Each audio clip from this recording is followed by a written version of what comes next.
Hello everybody. Welcome to the Future City Headquarters New Educator Orientation webinar. Thank you very much for joining us today. We're very happy to have you with us. Before we get started, could I just get a show of hands, a little show of hand, raise hand button, as long as you can hear me and see the screen that says Future City HQ Educator Orientation Webinar, just so I can be sure that all the audio-visual stuff's working. Great, thank you very much, thank you. Well, like I said, thank you for joining us today. My name is Jake Williams. I'm the program coordinator for Future City Headquarters.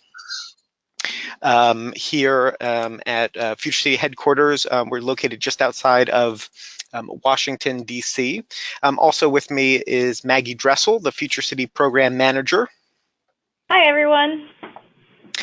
And we're very excited to have you with us. Before we kind of get started into the meat of the webinar, just a couple quick housekeeping items.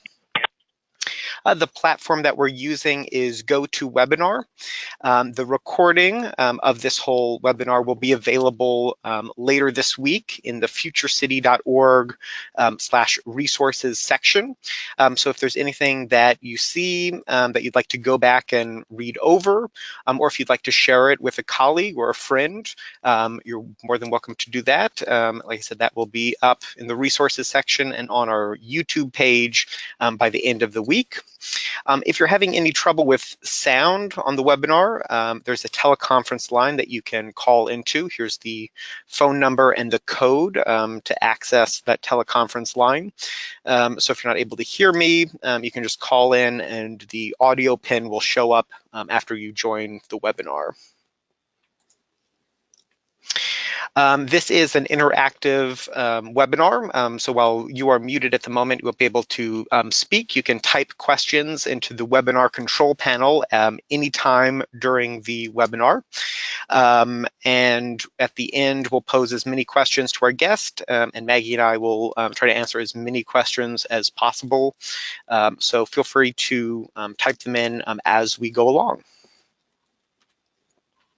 So to start out, I just wanted to tell a little bit about the Future City competition program. Some of you might be somewhat familiar with it, but for folks of you who are new, just a little bit of background. The competition has been around for 27 years, and this past year we served 40,000 student participants all around the world. So that's a large number of students who were involved with the program. It's really big program that's been growing over the last several years. Maggie and I are with the headquarters, Future City headquarters, and so we're, like I said, located just outside of Washington, D.C. in Virginia, and we produce the materials like the Future City Handbook, and we support the regions who put on the local competitions all around the world. Then we host the finals competition here in D.C.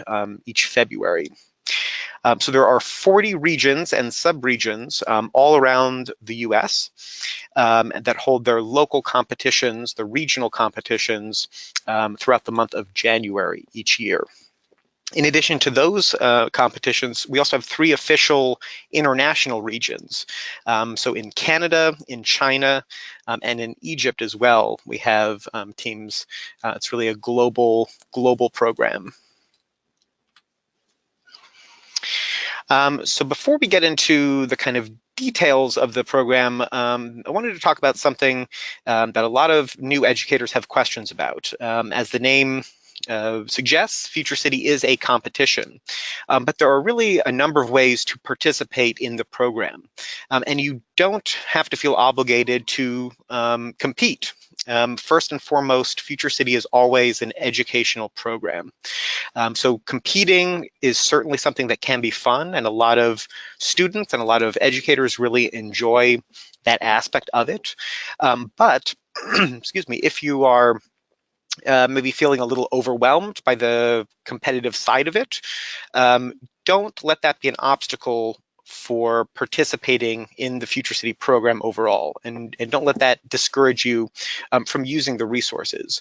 There are a huge number of educators who use the resources, the Future City resources. They have their teams create a Future City, do the work, but the focus is not on competing officially. When a little bit later on in the program, we're going to talk about the 5 deliverables, the 5 items that the teams create that they're judged on. Sometimes educators like to do just 2 or 3 of them rather than all 5.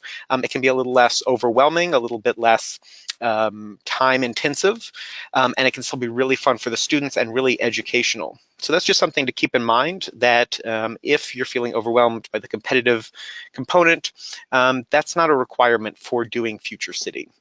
Very often educators will, their first year, they'll just use it as a educational tool, kind of get comfortable with the resources, introduce it to their school and to their students. And in later years, they can compete officially. So, getting into Future City itself. This is a really amazing, exciting, fun program, but there are a lot of moving parts to it. And sometimes educators, especially new educators, but even folks who have been involved for a long time, can feel a little bit overwhelmed. So the purpose of this webinar is to kind of introduce you to the overall broad strokes of what the Future City competition, what the Future City program is, and how to kind of approach it and get the most out of it for yourself and also for your students or for the kids on your team. So when it comes to talking about teaching the Future City program, there isn't anyone who's more qualified to do that than an experienced Future City educator. So I'm very happy now to introduce Karen Compton. Karen has been teaching middle school science for 22 years at the Ellis School, which is an independent all-girls school in Pittsburgh, Pennsylvania. Karen has been involved with the Future City program at Ellis for 10 years. And each year, the school sponsors one team, usually between 8 and 10 students. And this year, Karen's team won their regional competition in Pittsburgh and attended the finals in Washington, D.C. At finals, the team from Ellis received the special award for the most sustainable buildings. So welcome, Karen. Thank you very much for joining us today.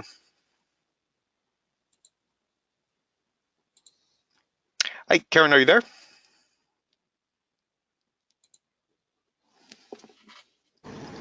Okay, can you hear me now? Yep, we can hear you. Thanks, Karen. How are you today? Great, I'm glad to be here. Good, thanks. Great. So Karen is going to be here to kind of discuss with us some of the ways that she does things for her teams. And just a reminder for all the folks that are out there listening, there are a lot of different ways to approach Future City and approach each of the deliverables. Karen is going to talk to us about her experiences, but that doesn't mean that that's necessarily the only way to approach the program and approach the deliverables. So thinking about your Future City goals. Future City isn't one single path. And before you get started, it's really a good idea to put a little bit of thought into what your goals are with the program. There isn't one right or wrong answer, but it's really helpful to consider these before you even begin. What are you hoping to accomplish by participating in Future City? Are you looking to promote independent learning for your students, develop their teamwork, management, delegation skills, expand their understanding of the topic material? And you can also think about structural ideas. Are you looking to provide a few kids a very specialized, specific opportunity, or are you trying to engage as many students as possible? So these are just some things to think about before you start working with the kids. So Karen, first question for you, how do you run your Future City program? Is it a class or a club or something else? And how regularly did you meet last year? We run our Future City team as a class. It's an elective for our 7th and 8th graders. So we have dedicated periods during the school day where we meet, but that's not really enough time for us with what our goals are. So we also meet 2 Saturday mornings a month from 9 to 12. Great, excellent, thank you. And is that how you've always done it over the decade that you've been doing Future City, or has it changed over time? Once we settled in on that, that's pretty much how we do it. We actually started 10 years ago with a student requesting to do it sometime after, I think it was the beginning of October. So we met just after school and weekends the first year. It wasn't even during the school day. And then we got it built into the school day, but we just, we've always needed to add on some time either after school or the weekends. And we've just gone with whatever's worked with my schedule, to be honest. Mm-hmm. That's something we hear from a lot of educators, that no matter how much time is built in already, even if you have a substantial amount of Future City time built into your curriculum, students are always going to need to spend some extra evenings or come in a little bit early or stay a little bit late. They're always wanting to work on it more. So the next is to discuss a little bit the structure of the team. Future City, as I mentioned before, is a very flexible program, and it can be adapted to a lot of different settings. Classrooms, like how Karen does it, also after-school clubs, homeschool groups also participate in Future City, as well as out-of-school time organizations, places like 4-H clubs, YMCAs, Boys and Girls Scouts clubs. Karen, so how many students do you have on your team, or last year did you have on your team? We had 8 students last year, and that's generally what works for us. We generally have between 8 and 10 students on our team, but it really does depend on how you structure it and what your goals are. Going back to your earlier slide, being a smaller school, we like to give more specific feedback, so we find that the smaller team fits our needs better. But I've met teachers who have 60, 70 students that they work with, so they obviously structure very differently. Mm-hmm. Great, thank you. So as we talked about a little bit, time management is definitely an important component for you as an educator, and also for the students. One thing we hear continuously from many educators is they say, start as early as possible. Give yourself and your team more time than you'll think you'll need, because working on these projects always takes longer than you think, and you want to give the kids enough time to learn, to fail, to make mistakes, and then to learn from those mistakes. And considering that, there's also always this feeling that you can do more. So don't let the desire to always perfect it cause you to miss deadlines. There's a certain point where teams need to produce something, need to turn it in. So having that management of time is really important. Karen, what time of the year do you generally start organizing your team and begin to work on your Future City project? Well, you guys generally release the topic sometime in the summer, and at that point I may send an email to the team just saying this is what the topic is, you can start thinking about it. Not that they usually do, they are middle schoolers and it's summer vacation. And then right when school gets back in session in the fall is when we kick in. Now, I will say we've tried a few summers, we tried a little summer camp, and it was really successful. It was right when school got out. But we didn't find that there was a lot of retention of the material when we started back up again in the fall. So we decided not to keep doing that. So we just kick into high gear as soon as school starts back up. Excellent. So now I want to talk a little bit about the kind of most important, the backbone resource for Future City, and that's the Program Handbook. As Karen just mentioned, it's released on July 15th.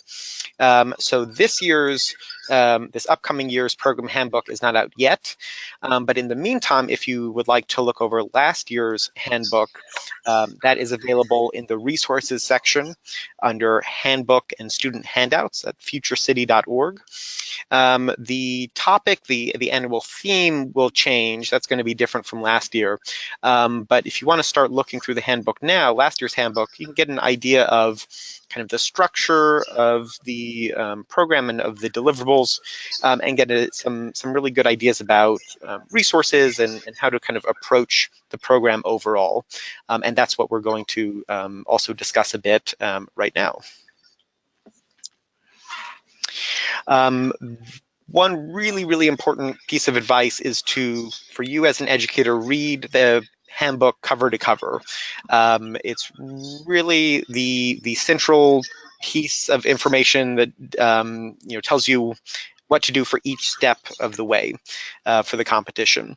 Refer to it often and keep it by so that while your students are working on the program, you can quickly refer to it when they have questions.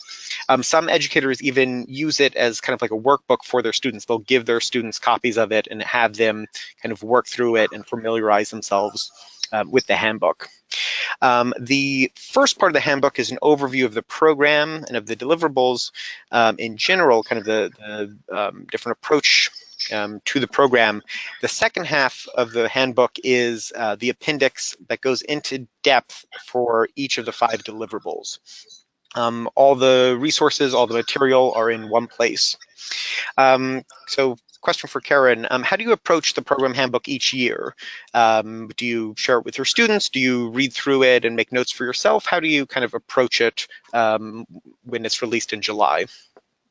Well, I think you described it well. It is kind of like our Bible. You know, we print out a copy online. We print out a copy for each student. We give it to them in a binder, and they need to bring it to every session. We give them Post-its. We have them mark the different sections for the essay or the presentation, mark the rubrics, and then depending on which part each student's working on, they can write right in it, they can refer to it. It makes them more independent, so I'm not always having to say, well, let me go make a copy for you, or let me find it for you. It really encourages them to take that ownership. I read it cover to cover every year. You guys tweak some things every year, make improvements to it. It has so many great, not just details about the deliverables, but also really good research ideas and things to point you in the right direction. Great. So now, speaking of that, we're going to take a little bit of time to kind of delve into what the deliverables actually are. This is something that is one of the moving parts that can be overwhelming for first-year educators. So just to take a couple minutes to kind of go through this can be really helpful. So what are the deliverables? There are 5 of them that your team will produce while working on the Future City program. And these deliverables are judged and scored over the course of the competition cycle. So going back to our ever important, ever useful handbook, this is sort of a diagram of the appendix, the deliverables appendix in the handbook. So this is what makes up the second half of the handbook. And as you can see here, there's kind of, it's broken up into each of the deliverables.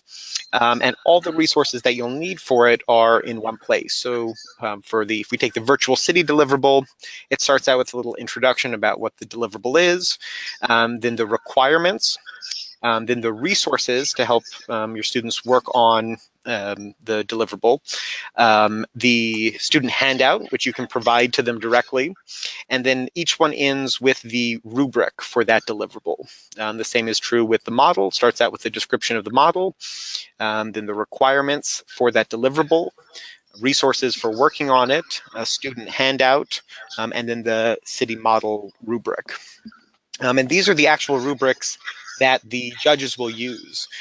So not only familiarizing yourself with the rubrics, but also providing them to your students, letting them know what the judges are looking for is really an invaluable tool. So now we're going to go through each of the deliverables. The first one is the project plan. The project plan is a great tool for the team to organize and sort of manage their work. Students record their project goals, they plan how they'll complete the deliverables, and they monitor the project's overall progress. A well-crafted project plan will help students stay on track. It's kind of like a roadmap that students can refer to as they move throughout the competition. It's also something that's changeable, though. Decisions that are made at the beginning of the competition might need to be revised and updated along the way. So within the handbook and also in the resources section of the website, there is this 4-part template, which the students will fill out. is their project plan, the 4 sections of it. And while there is this template, they're also free to be creative. They can show examples of how they organized, how they talked with each other as a group, if they used a group text or if they communicated on Skype or Google+. They can also show ways that they structured their thinking. Sometimes people will take pictures of whiteboards, or they'll put up Post-it notes that they use to brainstorm. So there's a lot of ways that this can get pretty creative as well as a functional tool. So for Karen, unlike the other deliverables, there aren't rubrics for the project plan. Teams will get points for finishing it, but it's also a useful tool for structuring their success overall. How do you describe the project plan to your new students when they're just starting out? Well, I really like the project plan. It's a more recent addition to the Future City deliverables, and I like it because it really helps the kids to understand that you can't just dive into a huge project like this. You have to have, like you said, a roadmap, an idea of how are we going to work through this? How are we going to break this big thing into smaller parts, which is really how you work on any project. So that idea isn't new to them, but it gives them that framework. Even just with the very beginning, setting goals as a team, they all say, well, we want to win the regional competition. All right, well, besides that, what else would you want to have fun? Do you want to do this? Do you want to make some changes from last year if you were on the team? So it really brings some focus to the beginning of the year when they have all this excitement, enthusiasm, and they're ready to unleash it. Mm-hmm. There's a lot of different ways that educators can choose to have their teams complete the project plan. How do you like to do it? Do you kind of start out with that, or do you have them regular kind of go over it and revise it regularly? What's your kind of process for having your students work on it? Honestly, we don't start the year with it as right away.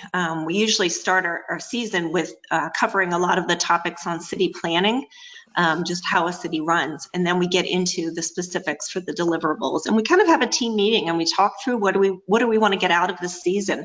And those become our goals. And then we take the different deliverables and we kind of break into little groups and we have them really look at the rubric for each deliverable and take Post-its and write down each thing that needs to be accomplished, whether it's research topics, whether it's choosing a location for our city. And they make a poster for each of the deliverables, and that it makes it easy for them to see every single task that has to be accomplished to complete that deliverable. And then they try and assign some deadlines. We look at our school calendar and when breaks are and when finals are and things like that. So it just helps them to start to or to keep working on those, like you said, project management skills, which we all need even as adults. And like you said, it can change as we go. We may not meet every single deadline, but it helps us to think about, well, why didn't we? And what do we need to do differently moving forward? Mm-hmm. Definitely. Great, so now moving on to the second deliverable, the virtual city, which is the deliverable that involves the SimCity. SimCity is a great resource to help students think about and better understand the complexities of city design and city management. When they do this, they'll see how decisions, things like where they place roads, power plants, and industrial zones can all affect their city's growth and its development. For this deliverable, students will choose 2 goals that they want to achieve in their virtual city. At 2 points during its development, they'll document their progress toward meeting their goals, these goals that they've set for themselves. A template is to be used for the virtual city deliverable, and that's provided in the resources section. You can see here, if you go to resources on the futurecity.org website and SimCity, there's the virtual city template here. And this is a slideshow that the students will input their information into, input their SimCity materials into. Some examples of the types of goals that they might choose could be things like having a city that's totally pollution-free, having public transportation available to all residents, or having highly educated residents. The work that they do is presented in the slideshow, so they show screenshots of their work over 2 different periods of time. and it demonstrates to the judges not simply achieving their goals, but how they went about trying to achieve them. Sometimes a team can do very well, even if they didn't achieve every component of their goal, but if they made an effort, if they learned from their work, and if they adjusted their approach to take into consideration different variables, that can be as much of a success as simply achieving those goals. So for Karen, how do you structure your team's work on the virtual city? Do all students work on it or just a few? We usually have just a few students working. We usually partner them up, and we may have one pair working on one computer on one virtual city and have a second pair also working on their own virtual city with SimCity. And we generally kind of let them both go for a little bit, see which city is looking more successful. And then at some point we eliminate one of the cities and just focus on the other one. And really, we try to emphasize to the students with all of these deliverables that the goal is the competition and submitting these deliverables for our team. So it's not about your personal, my city didn't get picked, it's what's best for the team. And they're pretty good with that, with, being able to say, you know what, we're having a lot of problems with pollution, or we can't get our transportation system right, and they're doing a much better job with their city, so let's use theirs. So it's those extra lessons that you don't really get points for are one of the things that I love about this competition as well. And does it ever happen that the team, maybe one person or one sub-team will be working on a project, their city might not be picked, but they'll learn things that can help the team whose city does get chosen? Yes, absolutely. And especially as you go through and do your screenshots and do your goals check-ins, sometimes the one team that didn't get picked, they will help the other team with those things. So everyone's been able to find a way to contribute, whether it's their idea or their SimCity, or whether it's being able to be a support role to somebody else. Mm-hmm. If you have any technical issues with the game, with SimCity, how are they addressed? How do you approach them? We really haven't had any. Once you get your codes and you get it downloaded, we've had our IT department help us a little bit with that, but once you figure it out, it really hasn't been too bad. So I can't really speak to that too much. Mm-hmm. Sometimes some schools will have firewalls that cause issues for downloading SimCity, and in that case, working with the IT department can be very helpful. We have a form on the resources section of the page. You can see here, advice for engaging IT department, with some advice in case that does come up, in case you have any issues with security, firewall stuff on your school computers. So one last question about the virtual city deliverable, Karen. What type of involvement or supervision do you or your mentor have with the virtual city deliverable? It's usually been me. A few years ago, I did, with watching the girls play it, I did learn how to play it, and I found some lists online with some tips. Just people had put some tips on the internet with, how to do this with your city, or how to get, less pollution in your city. And so I've printed out some of those. I'll give them to the girls. But really, it's just giving them time to play and make mistakes. And once they figure things out, even encouraging them to ditch a city, start a city, and if it's not going well, it's okay to ditch it and start over again. That's part of the learning, up to a certain point, of course. So really just checking in with them, giving them tips, looking at it, with a more discerning eye, and asking them questions about their zoning, things like that. Mm-hmm. And also in this resource section, don't forget, before starting out, you can see the sample virtual city slideshow here. Being able to see an example of the slideshow itself can be really helpful for kind of wrapping your head around what it is that the students are going to be producing. It can be somewhat difficult to describe, but once you see it, it makes a lot of sense. So definitely feel free to check that out in the resources section, filter for SimCity, and it's the sample virtual city slideshow.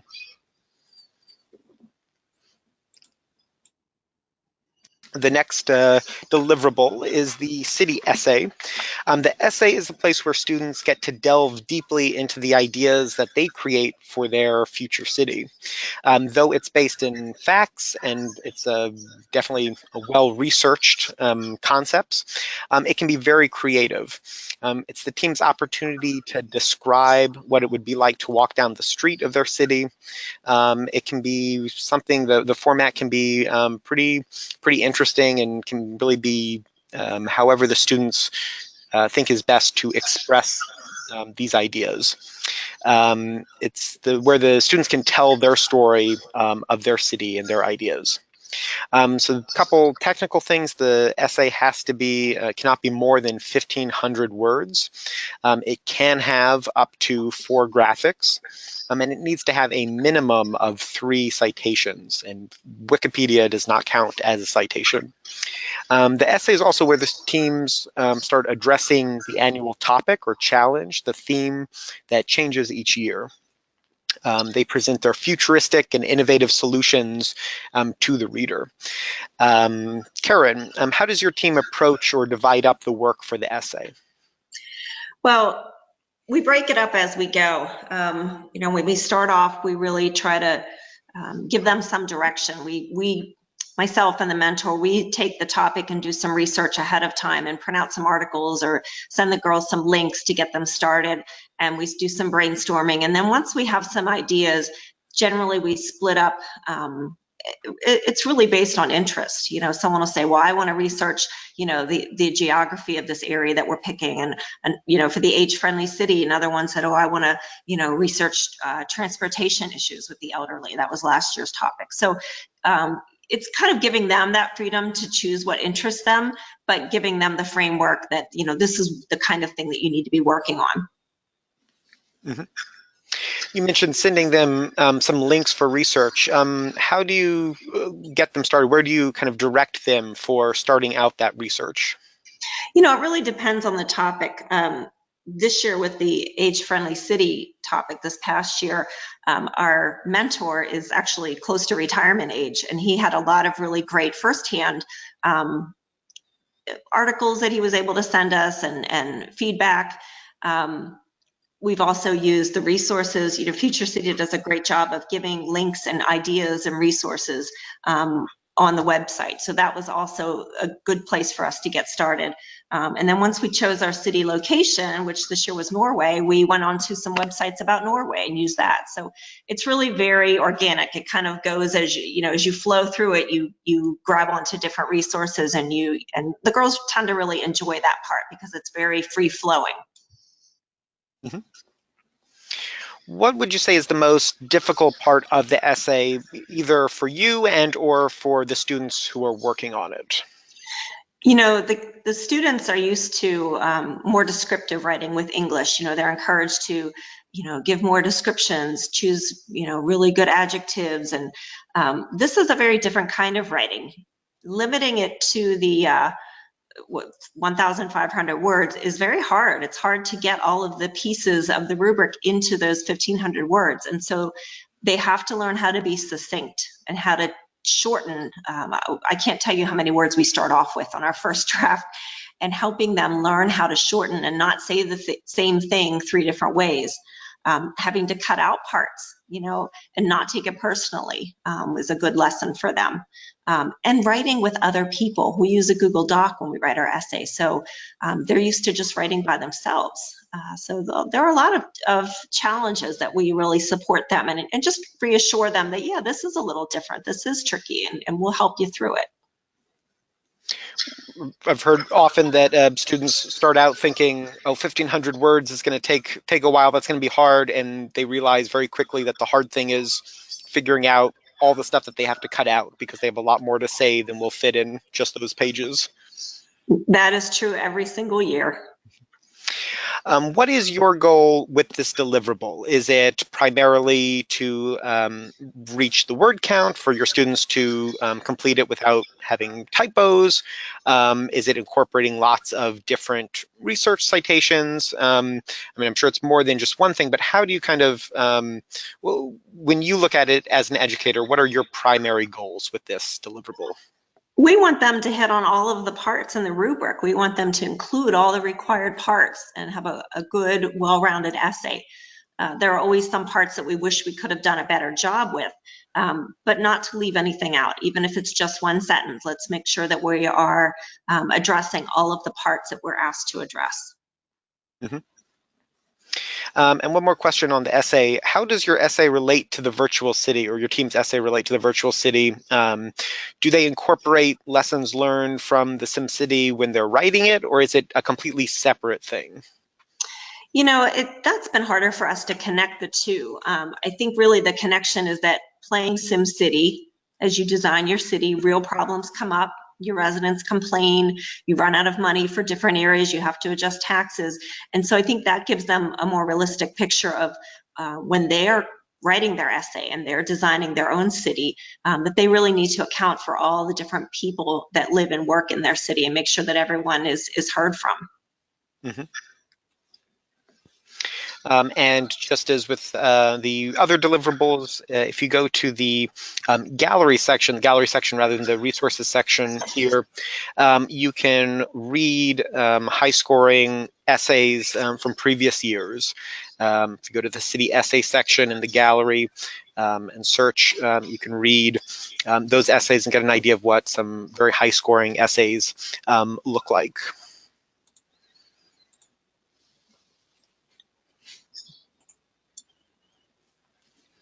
The fourth deliverable is the scale model of a section of the team's future city. It's made out of recycled and reused material, and the entire cost of the model cannot be more than $100. This levels the playing field for teams, and it encourages creative and innovative ideas and uses of materials rather than relying on expensive hardware. The components of the model should reflect or address the challenge or topic for the year.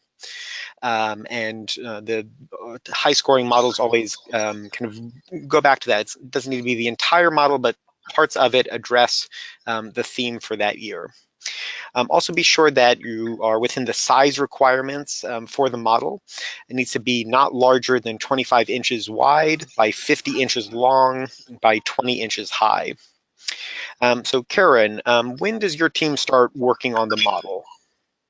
Well, once we determine the location for our city, and once we've started to wrap our brain around, you know, coming from our essay, what our solution is to the problem being presented or the challenge being presented, we determine our city location, and that's when we can actually start working on our model. So partway through our research for the essay is when we start on the model. We kind of break into two separate groups then, and our students really self-select what part they'd like to work on within reason. They know that we have the right to kind of override and say, hey, we really need someone to work with this group on the model for a little bit, or can you go back and forth? But we kind of have the essay girls and the model girls working at the same time.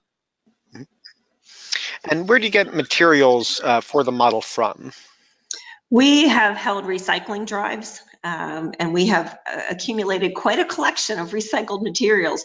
We've also used pieces from past models. You know, we've taken bits of and things off of past models and recycled them and reused them the following year or in future years. Lots of different teams store their model in different places, depending on what they, you know, what their the way they're working on it and the resources that they have. Sometimes it's in a classroom or a student's house or garage. Where do you work on the model? Where does your team work on the model? And what are some of the pros and cons to the different location options for storing it and for building it? We're fortunate that we do have space in our school to use a classroom and to keep our model out, you know, year-round in there. We have a cabinet where we store all of our materials. The problem, of course, is that you have to have weekend access to your building or after-school access if you're meeting outside of the class time, which is not a problem for us, and it gives us a lot of space to work. Our mentor this year was new to our team, and he had actually, his son 20 years ago had done Future City, and at that time they worked in their garage. So that's where they met, and they kept all their supplies there. So they could work on it really anytime. They weren't limited to when they could get into their building. What's your team's process for keeping track of the model and the presentation costs and being sure that you stay within that $100 budget? We've done it a few different ways, but some years we put a list on the bulletin board, and as you add things to the model, you go up and jot down, 3 pill containers, or, a laundry detergent cap, or whatever it is. Some years we've assigned someone towards the end who's been working on the model to go back and literally stand there with a clipboard and go through and write everything down. And that's really good for a detail-oriented person. When we were very fortunate this year to have a quite detailed person working on that. The girls know that they're not to buy anything without consent, because that $100, it doesn't, you have to watch to make sure you don't go over that limit. And if there's something you really need to buy, you want to have that money available. So we really discuss if there's something we need. This year we needed to buy hair bands. We needed, over 100 hair bands for one part of our model. So we kind of figured out what kind worked best, and then we went out and purchased those. Lots of things that are great to get out of the trash, but maybe hair bands is one that's better to buy new. Yeah, they were not willing to give up with to part with 100 hair bands. Scale is a really important part of the model, and it's something that a lot of students and also adults can sometimes have difficulty with. How do you teach this concept to your students and ensure that they kind of follow through with this idea of keeping an accurate scale for their model? This is one of my favorite parts about Future City, is really them understanding what scale is and what it looks like. And they do end up with a good understanding, but it's a process and it doesn't happen in one day. So I think one of the best ways is really to start with the pictures of the models, like what you're seeing here, and pictures that we've taken in the past, and saying, okay, this is what a 1 to 20 scale looks like, or a 1 to 50, and look at the amount of detail that it has or that it doesn't have. And then talking about the pros and cons of each one. One scale might allow you to show more buildings, but they might not be very tall because of your scale. Another one might have bigger buildings, but they're more close up and you can't show as much of your city. So that really gives them, puts it on them to make a decision about what they want to show. So looking at past models pictures of past models is a good start. We have some graph paper that's to different scales, like 1 inch equals, or 1 square equals 5 feet, or 1 square equals 20 feet. And so we might draw a building on each one and say, okay, this is a 10-story building on this size, or this size, or this size, so they can see the difference. And then the last thing that we did a few years ago, which has been helpful, is we have a sheet for some very common scales.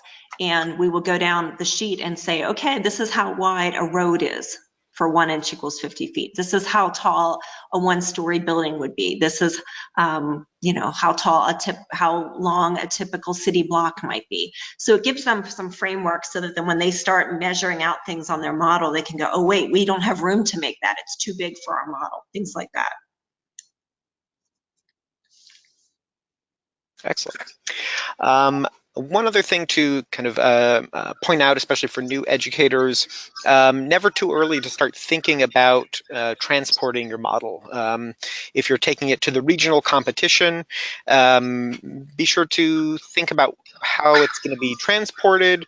It's easy to make something that looks really great that then kind of falls apart when you try to move it from a table somewhere else. So just one thing to keep in mind is making something that can be transportable. Often something that can kind of break apart into pieces for transportation can be really great. Just something to keep in mind from the beginning. And the final deliverable is the 7-minute presentation that 3 students give to a panel of judges on competition day. They'll discuss features of their future city and their solution to the annual theme. The rehearsed presentation is followed by a 5 to 8 minute question and answer session. And for specifics on what the question and answer timeline is for your region, you can check with your regional coordinator. Karen, how do you determine which 3 students on your team will be the official presenters? Well, with our team being between 8 and 10 students each year, we we spend some time discussing, the teacher and the mentor discussing, what makes a good presenter, what you need, what skills you need to have to be able to represent our team as a presenter, because it's important for them to understand that. And then they submit their names if they're interested, and then we actually have a team vote. It's by ballot, and the teachers, take a look at it and then reveal. But it really puts it in their hands to choose. And on the other side of that, being a teacher, it also prevents sort of parent commentary about, well, why did you pick this one? And why did, it's the students chose, it was up to them to decide as a team. So we don't just leave them out in the cold with it. We do give them some guidelines, but it's really their decision. What role do non-presenting students have in the process? They're really important as well. They usually are continuing to work on the model, fine-tuning the model. We usually have 1 or 2 students who are really good with computer graphics, and so they will make the posters and the audiovisual aids that the presenters will use. Sometimes we've had them help write the script for the presentation, or even stand in for a presenter if they're out sick and we need to run the presentation. So they're busy behind the scenes continuing to work on things. What resources do you utilize to help your team train to present well, to practice?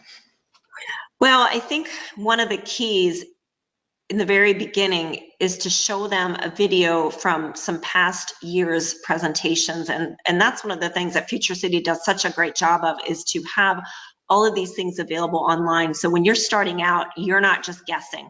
When I started out, none of this stuff was online. We went to our first competition without a clue what we were in for. And now I feel like you can really have a good idea of what a good presentation looks like. And it gives your students an idea of what they need to do, what they need to accomplish. And we really tell them that they need to treat it like a play. They need a storyline, and they need to be good actors. It can be a little cheesy, sometimes the humor is important as well. And once they have it written, they practice. Sometimes we will try and videotape them so they can see. One of us is in there giving feedback. So like I said, it really is like a mini play as far as the presentation itself. The judges' questions are separate preparation, but the actual presentation, just lots and lots of practice and memorizing the script. And as you mentioned, here are where you can see past year's presentations from the finals. That's also in the gallery section. You can see for each different top 5 competitor from several years back. The mentor is an official member of the team. They're a STEM professional who acts as a role model and offers sort of a window into the world of STEM professionals. They often get involved because they know or are a family member with one of the students. Often it's a parent or relative or family friend who has a background in engineering or city planning or another STEM related field. But if you don't have someone that you know to be the role of the official team mentor, you can always check with your regional coordinator, and they'll try to pair your team with a STEM professional. If you go to the Find My Region section of the website, you can get the contact information for your regional coordinator. Karen, how did you connect with your team's mentor? We've had 2 mentors. We had one mentor for 9 years, and he is the husband of another teacher at our school. And he has been fantastic over the years, but he travels too much now, really, to be able to be with us as much as we need. So this year we switched to a different mentor who is a neighbor of another teacher, and that teacher's daughter is on our team. And this is the guy whose son used to be in Future City. So he was looking for a way to reconnect and talk to the neighbor, and it all worked out. Always never hurts to ask someone if they're interested in being a mentor. People won't say yes unless you ask them. That's true. How often did your mentor this past year meet with your team? He was available pretty often. Actually, both of them were available for pretty much most of our Saturday sessions that we had, and some of the in-school classes. Both of them, their employers were really supportive of them giving back to the community by being a mentor for Future City. And so they were able to take time off from work for the class time, as well as as the Saturdays. And even the years that we did go to Washington, D.C., they were able to accompany us there as well. And finally, what types of things did your mentor work with the students on? You know, they were able to, first of all, just describe how engineering works, the different types of engineers, which is something that the students need to become familiar with.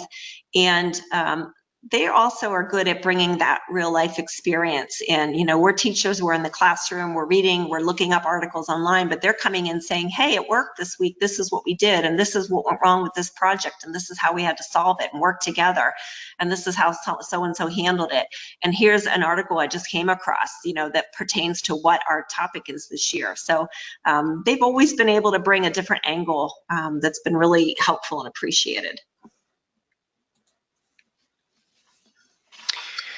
So as we've mentioned before, there are a lot of really good resources available to you as an educator, which can help guide through the process and provide materials for your students to work on. As we've mentioned before, the resources section at the top of the page, you can use that to filter for different topics, different subjects, to easily access a number of different resources. For one example, if you filter for competition forms and project plan, you can get a lot of kind of frequently asked questions, how to access team scores and how to upload your deliverables. But then there's also materials that you'll be needing for the project, things like the project plan that we talked about, a copy of the honor statement, which every team member will need to sign, the competition expense form, which we talked about. Those are all in the resources section under here. Karen, besides the handbook, are there specific Future City resources that you would definitely recommend for new educators to check out right away? I think, like I said earlier, the biggest thing that I would do if I were brand new is look at the examples that are online. Look at the examples of the SimCity slideshow. Go and look at past essays. Go ahead and watch the different presentations. Look at the pictures of the models. That to me is the most helpful, because those are things you can't see unless you actually go to a competition. And by then, you know, it's too late to go back and make changes. So I would say that those are things that Future City makes available that I would begin looking at immediately and showing your students. Our students seem to really benefit from seeing those examples. The light bulb goes off in their head and they go, oh, I see, I understand. So those are materials, resources that are on the Future City website specific for Future City.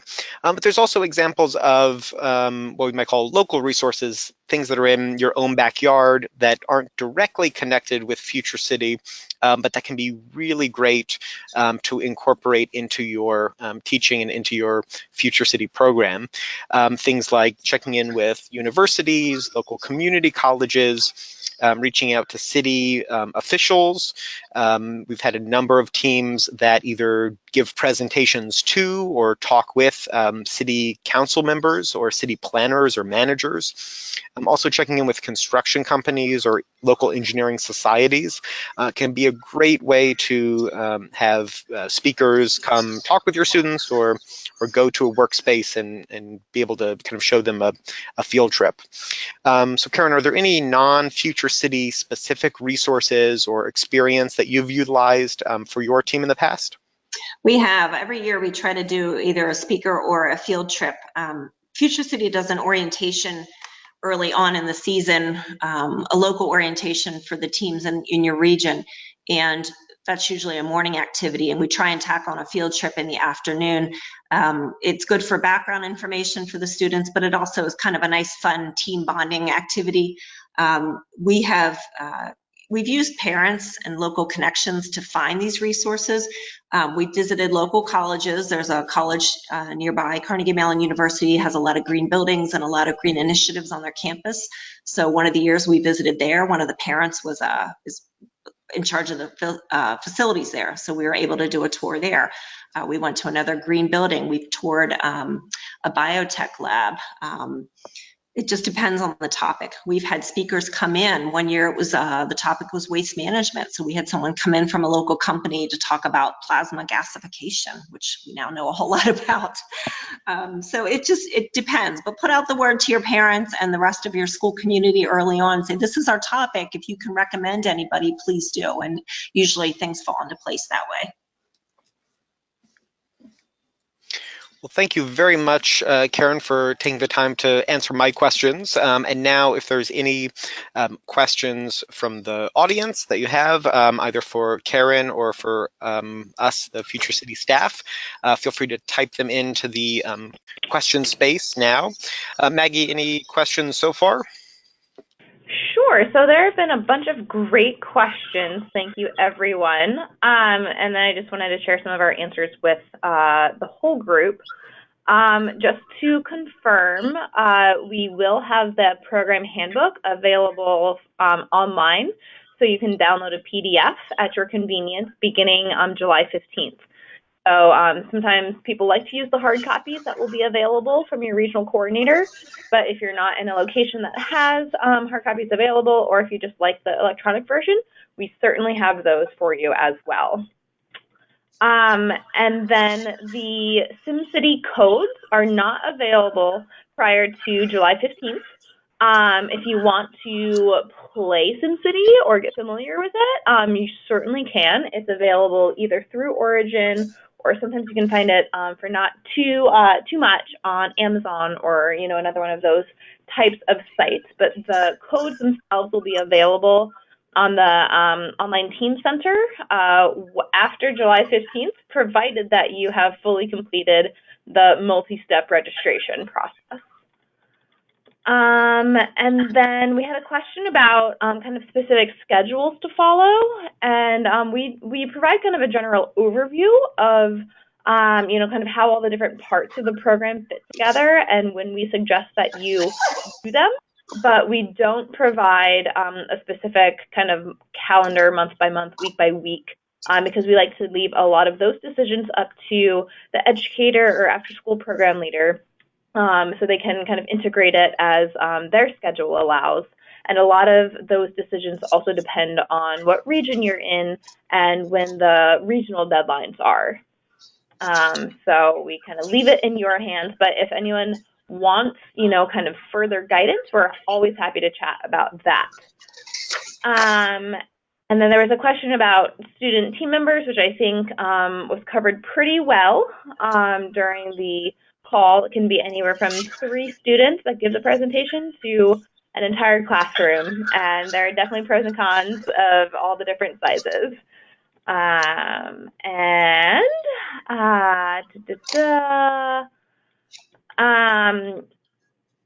People are asking questions about when to start, and is September too early? September is great.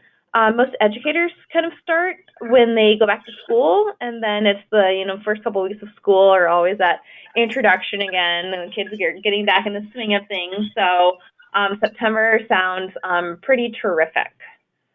And then we had for a new team, Abraham asked, what would be the best number of hours a week to meet? Would you have any guidance on that, Karen? Just from your experience? Yeah, I was just thinking of that.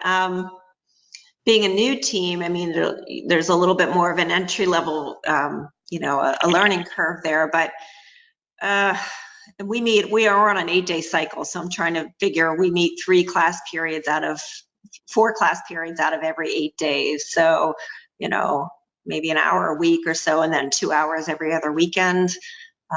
It depends.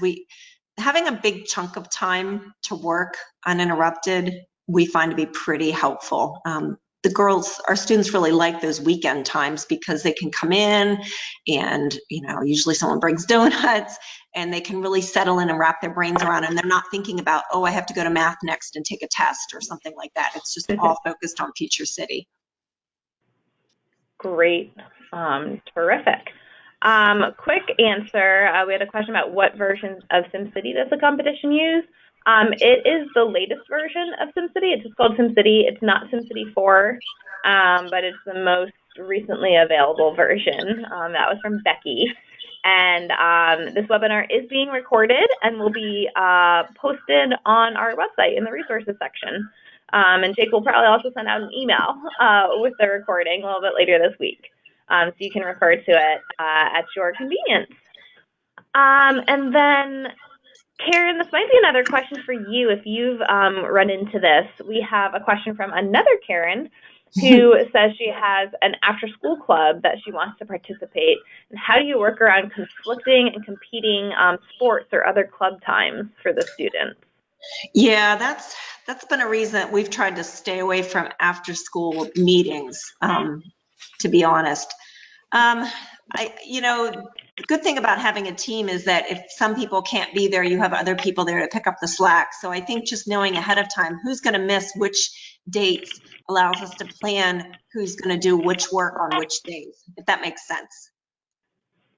Yeah, that definitely makes sense. And yeah, I would say that we have several educators who run into this issue, and it's just, sometimes they'll start with several students and kind of lose some to other clubs or, other sports throughout the process. So, but then, you have the kids that are really interested in, completing the Future City program. And, yes, you kind of get down to the ones that are really, really engaged in it, which is awesome. And I think that, to keep in mind, like, what is the whole point? What is your whole goal? And so if you have some kids who can't make it as often, but they still want to be involved, I think if you can help, let them be involved, because that's really the goal, is to get them exposed to these different ideas and contributing. And, there's room for that. Our students are involved in, after school sports and trying out for the school play and, hard classes that they're taking. And so, we have to keep that in mind as educators, that they're middle school students and this isn't necessarily yet their life's calling. So to try and be flexible and help them work through those conflicts as well. That's a great suggestion. Thank you, Karen. And then James had a question about SimCity codes and how many students can use each code. So James, we have had educators who have had success with loading each code on up to 5 computers. And so you can, have several going at a time. It's a bit of a process to install, but we have step-by-step instructions at our website, futurecity.org/resources, and you just filter for SimCity. And then, yes, the kids can, work together on a city. They can, as Karen said, kind of start their own cities and then kind of see which one they want to continue as a team. So there are a whole slew of different ways to kind of approach that virtual city slideshow deliverable. And I think that has covered, we had one question about recycled materials and assigning cost. So we typically say, I would definitely suggest that you review the competition expense form, which will be available in the program handbook and online in our resources section, because it lays it all out pretty clearly. But basically, if you can throw the recyclable in, your local recyclable container. So if it's, paper towel tubes or, a milk jug, then those are typically zero cost. But if it's something that you would purchase at a yard sale or, find even almost at a landfill, then that has a cost associated with it. And we have some suggestions on how to determine that fair market value. And Karen, the other Karen, would love to connect more. She'll be in Pittsburgh in July. And so she wanted to know if you could connect. So Absolutely. Let's make that connection. Sure. Wonderful. And then we had one quick question about 3D printing. We do allow 3D printed materials, and we have a cost formula available in the program handbook that we require teams to use if they choose to go that route. Just because we do obviously emphasize the creative aspects and reusing old materials in new ways. but we don't disallow 3D printing.